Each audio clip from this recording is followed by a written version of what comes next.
மாகாணத்தினுடைய கேப்பாப்புலவு பிரதேசத்தில் 7 தலைமுறைகளுக்கு மேலாக வாழ்ந்த அவர்களுடைய பூர்வீக நிலம் தாயக நிலத்தை 2009ஆம் ஆண்டு யுத்தத்துக்கு பிற்பாடு இந்த பகுதியில் இருக்கின்ற இராணுவ பிரிவுகள் வலுக்கட்டாயமாக பறித்து வைத்திருக்கிறார்கள். இவர்கள் தங்களுடைய காணிகளை விடுவிக்குமாறு கடந்த 26 நாட்களாக தொடர் போராட்டங்களில் ஈடுபட்டிருக்கிறார்கள்.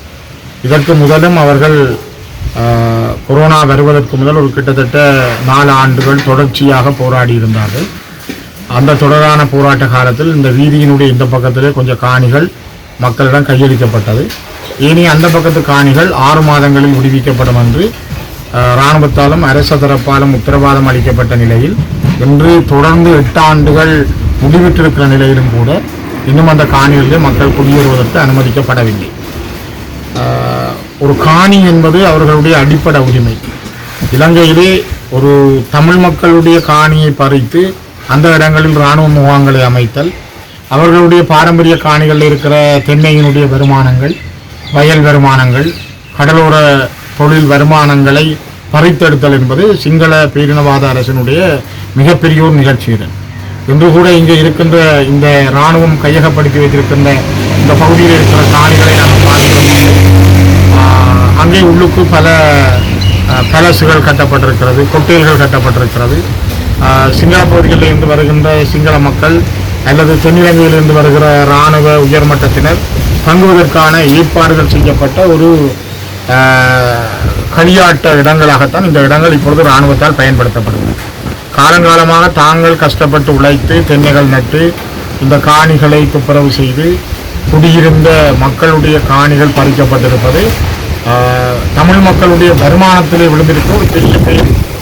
குறிப்பாக இன்றைய அரசும் சரி, இதற்கு முதல் இருந்த சிங்கள அரசுகளும் சரி, அவருடைய அரசும் அரசாங்கத்தினுடைய நடவடிக்கைகளும் இந்த இராணுவ இயந்திரத்தை வைத்து பயன்படுத்தி கொண்டு தமிழர்களுடைய பொருளாதாரங்களை சீரழித்தல், அந்த மக்கள் உற்பத்தி செய்த வருமானங்களை தாங்கள் அபகரித்துக் கொள்ளுதல், அவற்றை தாங்கள் எடுத்துக்கொள்ளுதல், மக்களை திரும்பவும் அந்த இடங்களில் குடியேற விடாமல் தொடர்ந்தும் அகதிகளாகவே வைத்திருத்தல், இதனை தொடர்ச்சியாகவே மேற்கொள்ளுகின்ற ஒரு கைங்கரியத்தை அரசு மேற்கொள்கிறது.